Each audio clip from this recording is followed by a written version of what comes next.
witnessing a crucial time when the generation of former colonizers, imperialist states, current weapon and war producers is dictating what freedom is, how to exercise freedom of speech.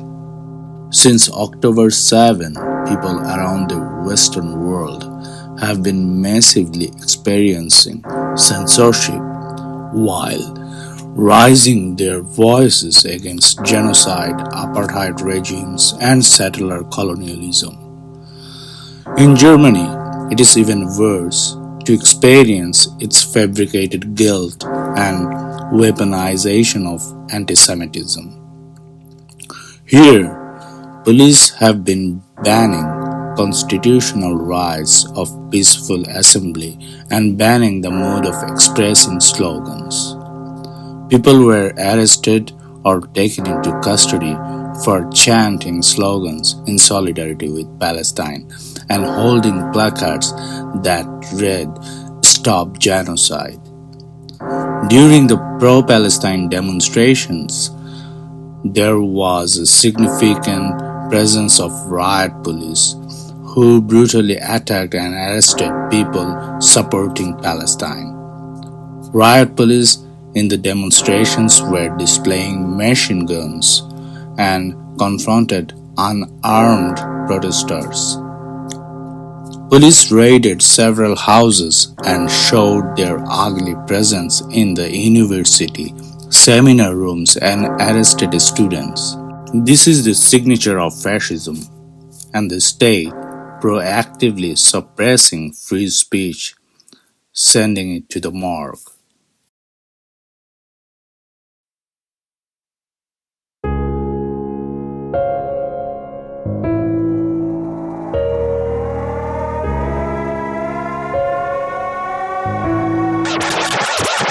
Unrest Radio.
My name is Adam Broomberg. I am an artist and an educator and an activist.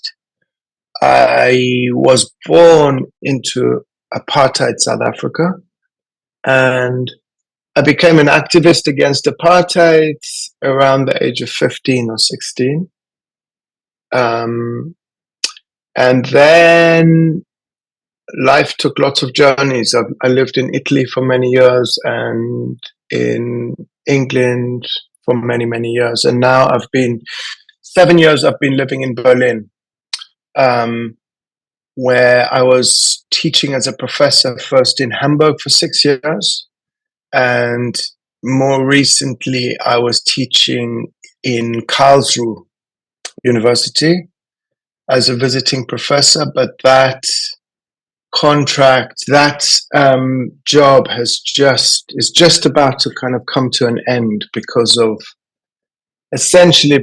my activism, and my medium as an artist is photography, and my work has engaged with conflict and for many, many years, I spent time in Afghanistan in 2003 making work, and then Iraq 2005, also in Darfur, in Sudan, and so my work really thinks about images and conflict and how those things relate to one another and feed one another, and that's it. Thanks for the brief introduction about yourself. So maybe we can go to the questionnaire. So first question I would like to ask, being an artist and activist, what's your observation on current German politics regarding the discourse of Palestine? And can you share with us what you are witnessing and experiencing so far in the current situation? Sure. So, I mean, I'm not a political analyst or a political scientist, so I can only speak from personal experience. Almost to the day, a year ago, my mum passed away on the 17th of December last year, and I took some time off and I was offline. And when I got back, I understood that in every major newspaper in Germany, like Die Zeit, Taz, Berliner Zeitung, you name it, I was accused of being an anti-Semite by the Commissioner of Antisemitism, who was in the state of Hamburg, because I was, formerly I was teaching there. I was accused of being a hateful anti-Semite who advocates for terrorism against Jews. Now, the irony is that my family are Holocaust survivors, basically. So, the irony of being, coming from a background like that and being accused by somebody who is not even Jewish, not that that matters, but of being an anti-Semite simply for showing solidarity with the Palestinian plight and the Palestinian cause, and simply for being interested in intersectional struggles, like, and my work hasn't concentrated solely on Palestine, but I think that all of these struggles somehow intersect, whether it's about the environment or whether it's any conflict that my work has engaged with. The same dynamics are always present. You have the force of America, imperialism and capitalism. And then I had various other experiences. I had an exhibition that was meant to happen in Kassel. That was cancelled. My participation was cancelled, again, for the same reasons. I had literally a death threat spray painted outside my door and on my door, inside on the outside of my door, but inside the apartment building. Numerous other things. And the most recent thing is a kind of termination of my contract at this university, because, and I did that in agreement with the rectorate of the university, because they were being very threatened by the ministry, So in a way, I wanted to protect the university and to protect my fellow professors and the students, from an attack from the ministry. So my experience, my very personal experience is, it's really the definition of gaslighting to call somebody who comes from a Holocaust surviving kind of lineage, like trauma lineage, to accuse them of being anti-Semitic is something that it's impossible to get my head around. I still, it still seems like a kind of bad, weird dream to me. And then this process of like McCarthyite kind of witch hunt, you know, where most of my Jewish friends who are artists and teachers or writers are facing cancellation upon cancellation. And there's just this campaign to kind of silence us all. And I think, you know, my dear friend and kind of comrade and colleague, Candice Bright, she was at the Hannah Arendt Award, and she mentioned something about how what's going on in Germany at the moment kind of closes down the diversity that exists even in the Jewish community. And she talks about this idea of like Germany's telling us what is the definition of a good Jew. And I keep saying one line, and I say this to myself and I say it often, is that a lot of my family, the majority were killed for obeying German authority. And so it's kind of in my blood to make sure I question German authority before I just obey it blindly, you know? And what I also didn't mention to you is that I have quite a few kind of criminal charges. So I have a criminal lawyer who's defending me against various charges. Like one of them is disobeying German authority, right? One of the interview in the international media, you were saying that the current situation regarding removal of artwork from galleries is very scary and tribal and polarized. Can you please elaborate it in a wider perspective? You know, I mean, we've all lost lots of people in the last few months. I think many people have literally lost people because, as we know, tens of thousands of people have been killed. But I've also lost a number of people who I once considered friends because the conversation and the mood and people's opinions are becoming so radical, and they are so polarized, and like I said, like I said before, they're becoming almost tribal, where there's no nuance anymore. You need to sit on one side or another, and you need to speak with the language of kind of a hateful, angry, language, which is kind of, and these kind of demands for revenge, which you keep hearing, you know.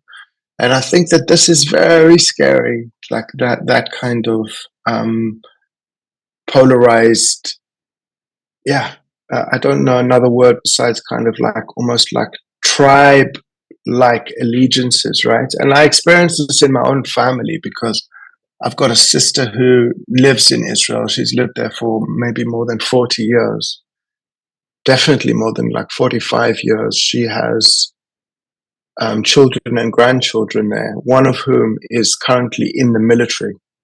So you can imagine how difficult those conversations are. You know, it's almost impossible at this point.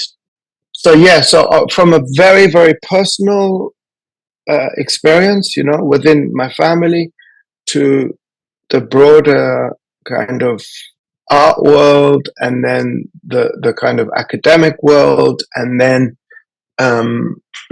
outwards towards more kind of general, I guess, just like political activism. I just see these kind of tribal lines and divisions happening. That's the negative side.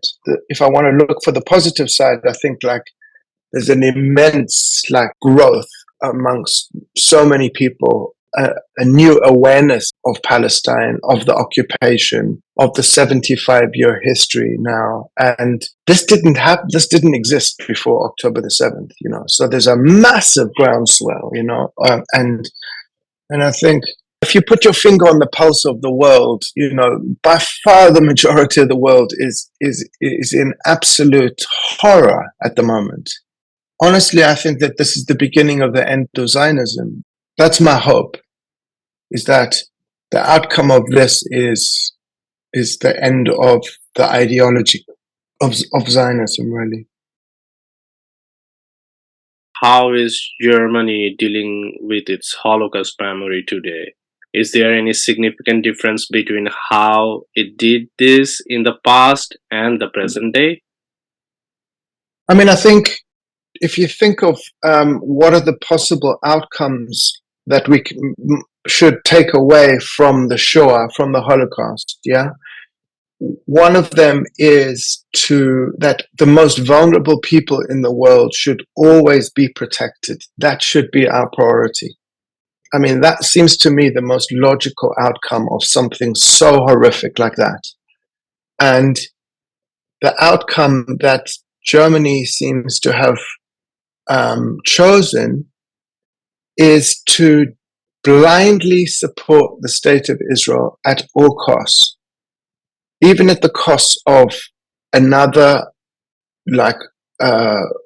group of vulnerable people, and so I don't see that a lesson has been learned. I really don't. I almost just feel like people talk about how that guilt has just been kind of displaced and projected somewhere else. It hasn't been processed in a genuine way, which would mean we cannot support the genocide of anyone, right? It's not okay to suddenly support the genocide because the victims of that genocide are Palestinians and not Jews. And yet Germany just seems to not be able to see that.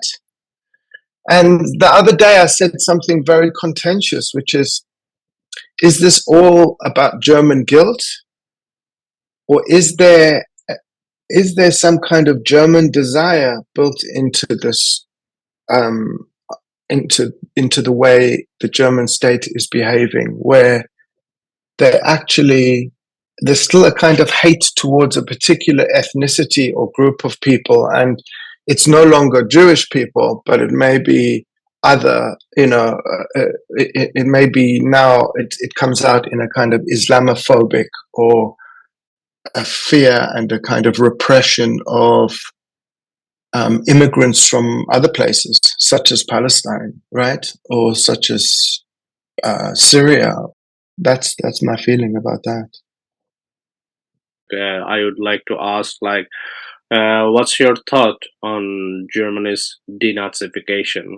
Can you please reflect on the historical context of Nazi-Zionist collaboration that happened in? Well, so we know that in the 1930s, the Zionists collaborated. There were numerous meetings, and why did they collaborate? Because essentially they both had the same aim, which was to get the Jewish community out of Germany, out of Europe, and I guess into Palestine, right? That was the convenient solution. I guess the Nazis had a more ominous way of going about getting rid of the Jews, which was to kill 6 million of them. And I just question whether, people speak about neo-Nazis. I don't think there's such a thing as neo-Nazis. I think Nazis are Nazis. And my question is, did the Nazification process really, really happen? Did it? And I know this from a number of my students I've had over the many years in Germany, where kind of family albums of grandfathers who served in the SS would still be on display in the family living room, and I don't accuse anyone of kind of celebrating it. I just wonder whether you can't just get rid of an ideology that runs so deep in a society overnight. You can't do it. And I wonder what is behind this kind of campaign against Palestinians or anyone who shows solidarity with Palestinians. Is that all about protecting Jews? I don't feel like it is. I've got two little kids who are both Jewish. One's 13, one's 10. We know that there's a rise in anti-Semitism, genuine anti-Semitism in this country. I looked at the police reports from 2021 or 2022, and like they have visual evidence of anti-Semitism, and it's scary. I don't think the way to go about protecting Jews is to demonize every Jewish person who shows solidarity for Palestine. Again, I'm not a political scientist. I'm not, I'm also not a psychoanalyst, so I can't like give you a very clear answer, but it just feels to me like there's something toxic out there, and it makes me very nervous. And I think while I just said to you, what's so hopeful is this rise of kind of consciousness about the occupation. What terrifies me is when this pendulum swings back, because there is such pressure from the Israel lobby, and Germany is going alongside this idea of conflating anti-Semitism with criticism of Zionism. Yeah, I can't blame people who kind of then confuse the two and see me as a Jew and understand the fact that I'm Jewish must make me a Zionist, and therefore I'm going to get this kind of tsunami of hate against me. It's not too far off to imagine that, right? That, I mean, give it like months after, when this genocide eventually ends, there'll be a groundswell of absolute anger towards the Jewish community. And that's because there's been this campaign to get the IHRA definition of anti-Semitism accepted right throughout America and Europe. And that is the most dangerous thing. The Anti-Defamation League is the most dangerous organization for who? For Jews, because the eventual outcome is going to be, like I say, increased and more toxic environment for Jewish people, really. We are almost like in finishing line of like asking Great. question. Yeah. So I wanted to ask like how Jews community in Germany, who are especially raising the voice against apartheid and ongoing genocide in Palestine, dealing with current oppression of German authorities, how they are dealing this thing from your experience as an activist and being an artist and educator. Yeah, how do you see that? I feel incredibly isolated, and I feel I feel like life is very precarious, I have to earn a living. I'm an educator. I don't make money from selling my artwork, and I feel that I know that a lot of my other kind of Jewish colleagues and friends and feel exactly the same way, and so it's a real struggle. And also I feel very isolated from the broader Jewish community, right? Because I'm like, even parents of my children's friends, I don't bring the subject up because I know where it can go, and it's just that I don't want that kind of trauma. I don't want that kind of vitriol, and I don't want to like traumatize them. You know what I mean? So what's the outcome is this kind of strange, horrible silence, and you have to sit with yourself, and you're not allowed to kind of express your work in the artwork. You're not allowed to teach. You're not, and that kind of self censorship. You start censoring yourself, right? And I think like that kind of McCarthyite atmosphere. This is what happens.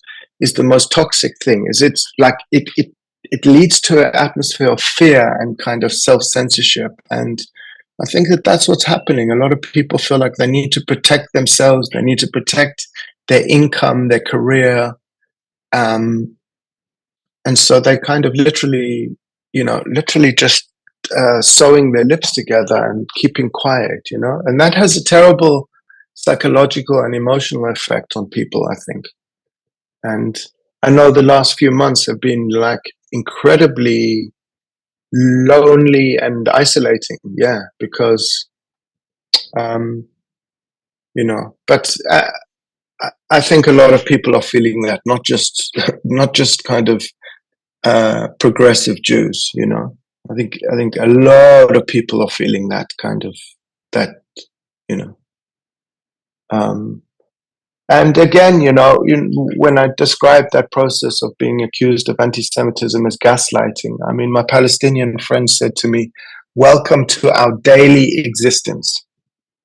You know, a friend of mine, Lamis, she said to me, you know, literally, she feels like the blood that runs in her veins is illegal because she's Palestinian. And since she arrived in this country, and she arrived with a film, and was told when they presented the film that she must not tell anyone she's Palestinian. Can you imagine?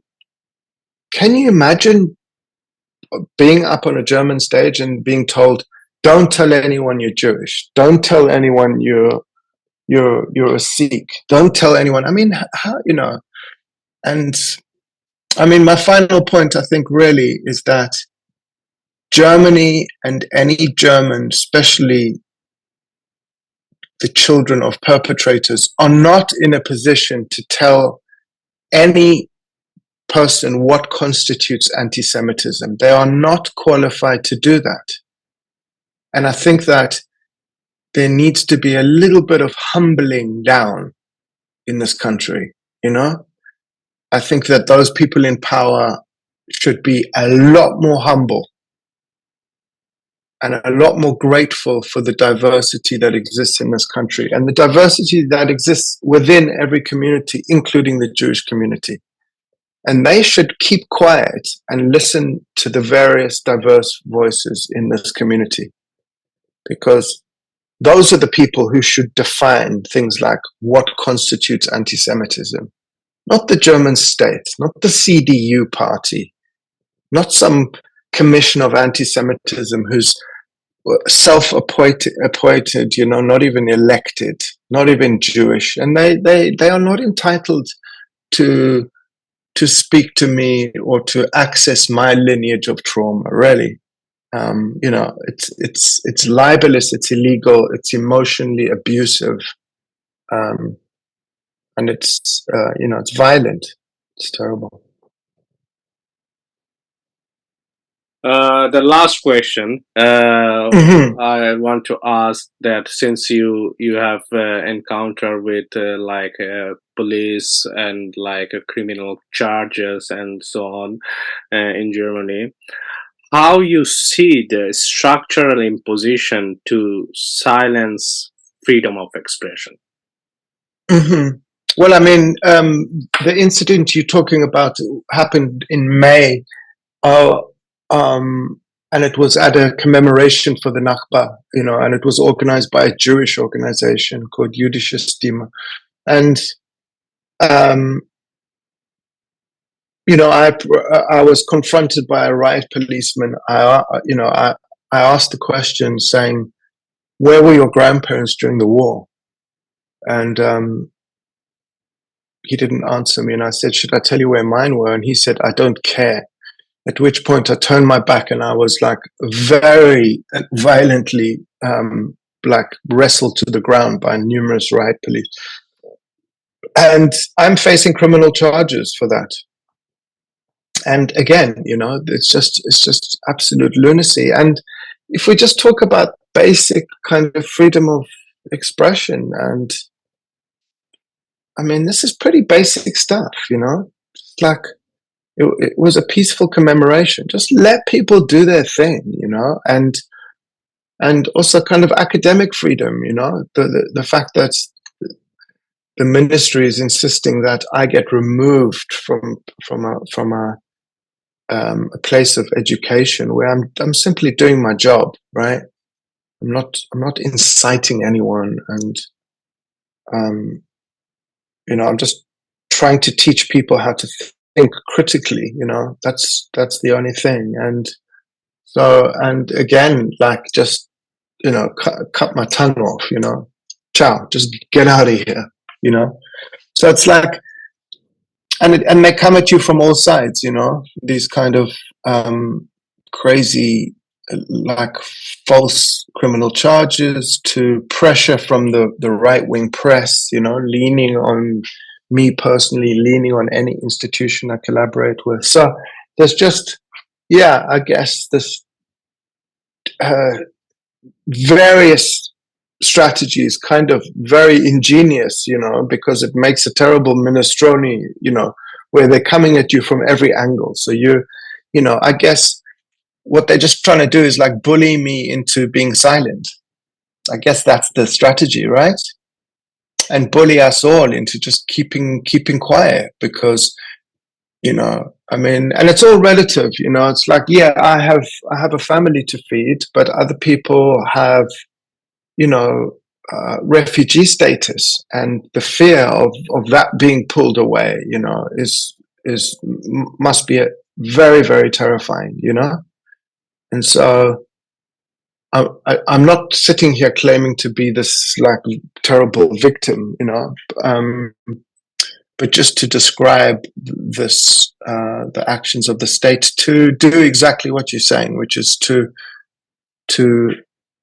cut basic human rights to free expression, an expression of solidarity, not of hate, not of anger, not of, and criticizing a state that I recognize apartheid from my childhood, and I've been to Israel and Palestine enough times over the last 53 years of my life to understand what apartheid is, to understand the effects of occupation.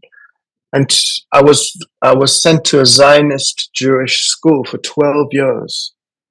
So I also understand how the ideology and the kind of propaganda of Zionism works, because I believed it, for my first 15 years of my life. So, so that's it. I hope that's helpful.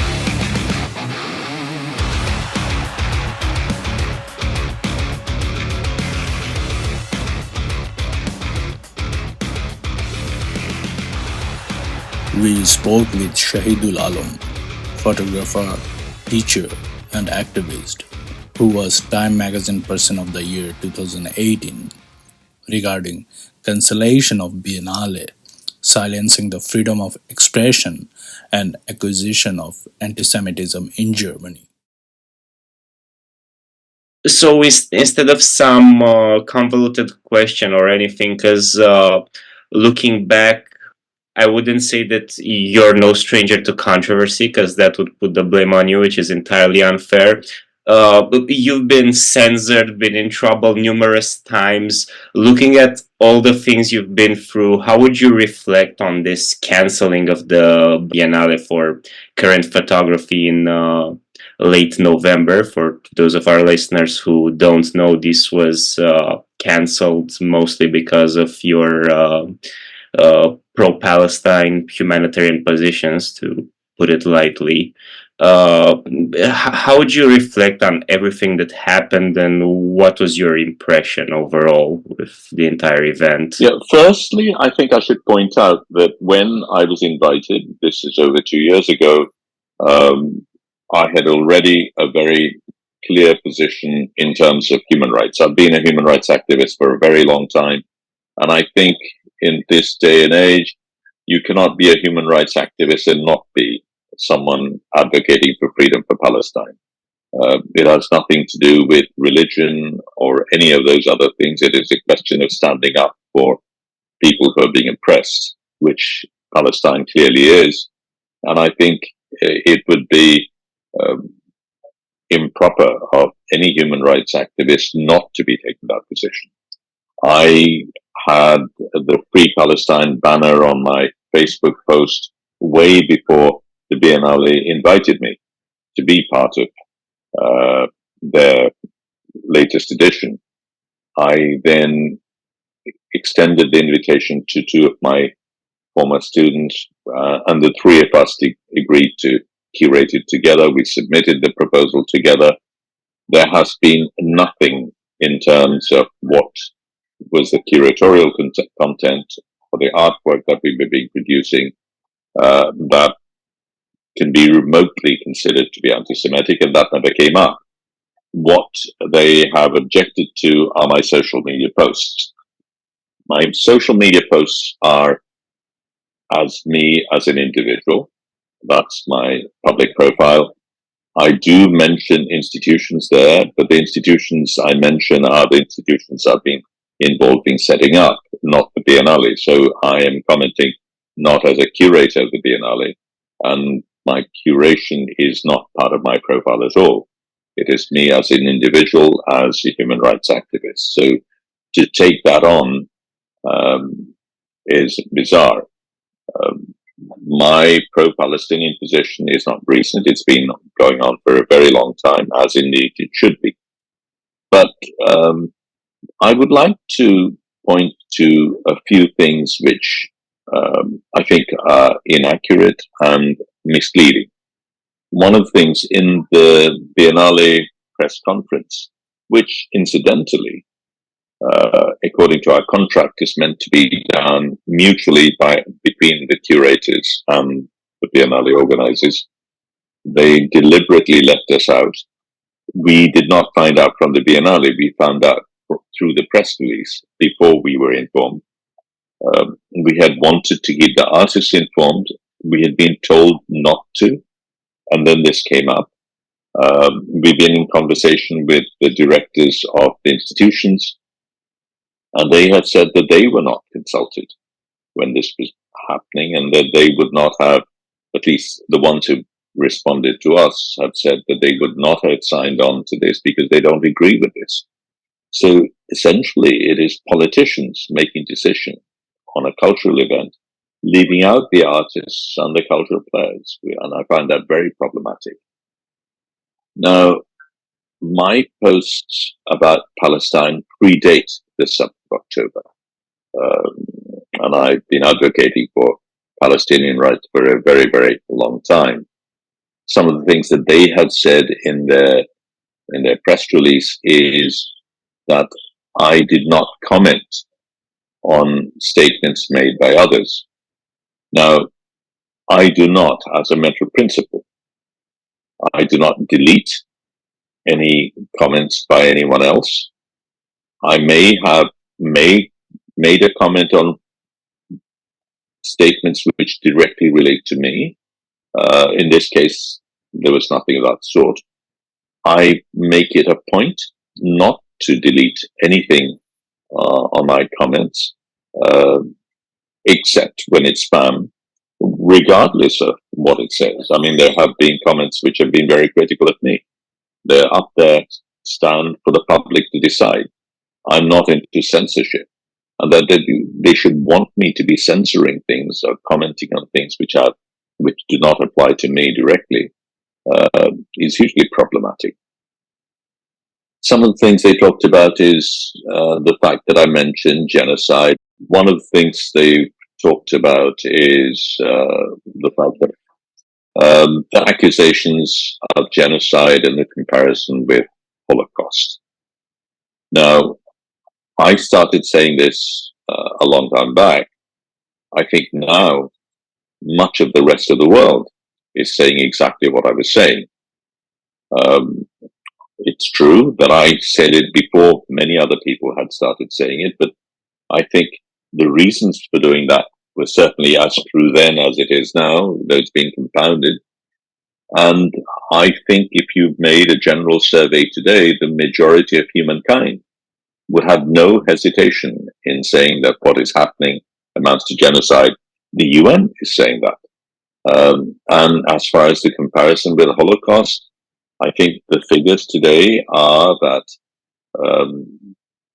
the number of killings within this short time is bigger than anything that has happened in the 20th century, which includes the two world wars.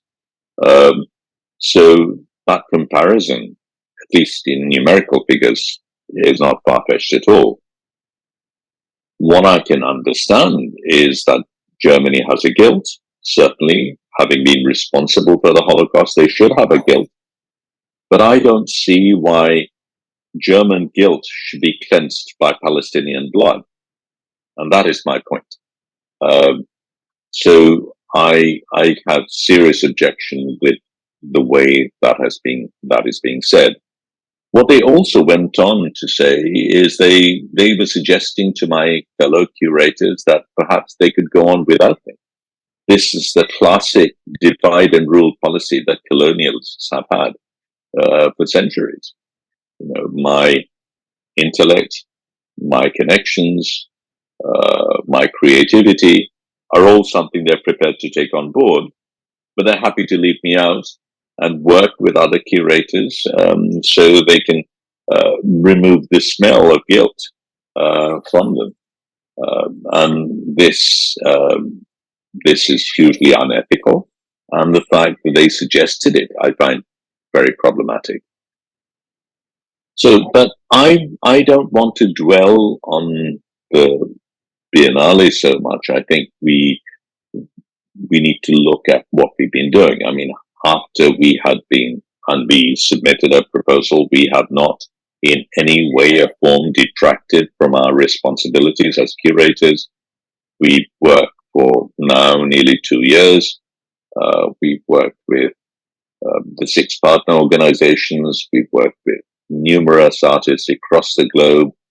We've worked with galleries. We've worked with even helping them raise funds. We've supported them in every way possible. We've even looked to see, because they had limited budgets, we looked to see how we might be able to do things cheaply. We arranged for things to people to hand carry things. We arranged for low-cost freight and things like that. So we were going way beyond our call of duty, if you like, to make this happen. So from the curatorial perspective, in terms of our responsibilities, we have fulfilled them and more. This is something, the fact that our social media profiles would become an issue is not mentioned anywhere in our contract. That shouldn't be. Freedom of press is a very fundamental right enshrined in the German constitution, never mind anywhere else. Particularly when it comes to the arts, for the artists to be able to come up with a contrary position, to be able to create things which will have debate, are part of what artists do. It's ironic that we were called in, and the Biennale mentions this in their own press conference when they announced us, that the fact that we were the first non-European curators they brought on, and the fact that one of the reasons behind it was because they wanted it to be more plural, more inclusive. The title of our Biennale was Listening to Disquiet. And it's ironic that the one thing they're not prepared to do is to listen. I'm not interested in being a token darkie who ticks their boxes and helps them become more plural and inclusive, whereas, our face and our identity are taken on board, but not our ideas. And this form of tokenism is something that I'm not prepared to put up with. But let me go on to other things besides the fact that if creating true pluralism is what they were after, then they would have been responsive not only to us as individuals, but to our ideas, to our concepts, and the spaces be opened up for dialogue, which they obviously were not prepared to do. And this idea that because they have paid the money, they will buy our silence is hugely objectionable. But let me go back to what they were talking about in terms of 7th of October. Obviously, 7th of October was a game changer. many things have happened since. And on the 8th of October, at that time, we didn't know that these claims of rape were unfounded. And there was news floating around that naked Israeli bodies were being paraded around. So on the 8th of October, I actually say, the news of semi-naked Israeli bodies being paraded is horrendous. And I'll repeat that. The news of semi-naked Israeli bodies being paraded is horrendous and cannot be justified. I feel for all Palestinians and Israeli lives destroyed. I do. And that is the point. I feel for all Israeli and Palestinian lives, not selectively some leaving out the other. And I have a huge problem when we're told specifically to condemn one group, leaving aside another. I've later said this weekend's horrific violence is the ugly reality of the Israeli apartheid, the rotten fruit of decades of occupation of a stateless people divested of basic rights and freedoms. There is nothing in that statement that can be faulted. I think anyone with any sense of history or rights or justice will agree with that. And we have a moral responsibility to decide which side of history we will stand on. They have called me anti-Semitic. Clearly I'm not. And I've said it in my statement. I'm not anti-Semitic, but I am anti-Zionist, which means I'm against colonialism, I'm against settler colonialism, against racism, against apartheid, I'm definitely against genocide. I don't see how any of those things can be faulted. So that broadly is my position. Perhaps you have questions I could respond to. Yes, so thank you very much for the whole overview. And what you pointed out is very similar to what many others have pointed out, and unfortunately, it's not self-evident that diversity is just tokenization quite often. Slavoj Žižek pointed the exact same thing out at the end of October in Frankfurt, and many other people. I wanted to ask you because, and of course, maybe it can be more anecdotal, maybe you can't and don't want to name specific people. You talked about German guilt and its instrumentalization. Did you feel now, but maybe also in your past interaction with German institution and artists, is it more like an institutional thing, a thing from above that is very disconnected and very artificial from German society per se, or did you feel like it permeates every interaction, also with the people, the artists, the smaller institutions and groups? I think it is power play. I mean, in personal conversation, I've spoken to directors of Goethe institutes, for instance, and they've very candidly said, look, our money comes from the state, so that determines our position. And money speaks. I think even in terms of the Biennale, the mayors who basically call the shots eventually are the ones who pay the salaries of some of the people working in the Biennale. So the one who pays the piper calls the tunes. So this is a situation where essentially power and control is being exercised through state legislation, but also through state salaries and state resources. And there will be people, hopefully, who will stand up to this, but most people recognize the reality of their lives and will put up with things even if they disagree, because that's the reality of their lives.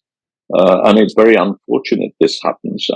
The German constitution is a very fine one, except that it doesn't appear to apply. You have a situation where ceasefire has become a dirty word in Germany. Asking for genocide is something you can be arrested for. I mean, what a horrendous situation where human beings cannot demand a cessation to genocide. What world are we living in? What were some of the reactions, both from the artists and people involved with the Biennale, as well as from the artistic community in Germany and abroad? Did you feel like they tried to throw you under the bus, or did they express solidarity with your common sense quite position? the opposite. I think it was quite the opposite. The artists have responded very, very warmly. We have advisors on this group, and the advisors come over with strong statements, which they've actually made. So they've been hugely supportive. In that meeting, when we were talking about this, I remember people saying, I'm absolutely furious. It makes us feel like we're living in a dictatorship. That is what was being tabled in that closed-door meeting of ours. I don't want to name names because I think they would need to speak for themselves, but these were the very words being uttered in that room. But obviously, the power structure outside is very different. And at the end of that conversation, the team said, give us a week and we will come back to you. And during that week, I continued posting. At the end of that week, they came back to say, yes, we will have it. The posts they're talking about had been up there before this decision. So they say yes, they want an extra week just to be sure. They take that extra week. Then they again say yes, officially. And we begin in earnest because we've lost time. We're trying to make up for lost time. And then the mayors come in, and the mayors apparently pull the plug. What has the mayor got to do with this? This is a cultural event. We're curators. There are artistic institutions. There are artists. Why? And there is a board of the Biennale itself, which also said we would go ahead. All of us have collectively decided we will go ahead, and suddenly the mayors decide, because they're paying the tune, they can pull out arbitrarily and unilaterally. I find that hugely problematic. But to answer your question, the artists have responded very warmly. The institutions themselves, not everyone has written to us officially, but the ones who have written to us have also been very warm, very receptive. And globally, we've had a groundswell of support from all across the globe. And people have been, in a sense, they've actually thanked us for having taken this position, because they felt we were taking a position that everyone felt, but not everyone was prepared to do because of understandable limitations. And just as a final point to wrap all of this up, what do you see happening moving forth, and how would you suggest to other people in similar position to yours, in other corners of society, who are faced in German society and not only here with a similar situation? What advice would you give to them from all of this experience you went through? I think firstly, we must recognize that this is a habit of settler colonialism. You look at Israel itself, which is behaving as a settler colonialist now. You look at its allies. So you've got from Australia, UK, US, Germany, the Netherlands. These are all countries. Spain is an interesting exemption to this rule, but all of these countries were settler colonialists. In many of their cases, they completely wiped out the local population, and they dominated those spaces. Israel is presently trying to do that, and I think this is time that the rest of the world stood up to colonialism, to imperialism, and to settler colonialism. I think it is because we have not stood up sufficiently that it has come to this. I think they need to be called out. in no uncertain terms. And if they want to have any semblance of being associated with being civilized, then they need to behave in a civilized manner. And we need to remind them of what civilization is about.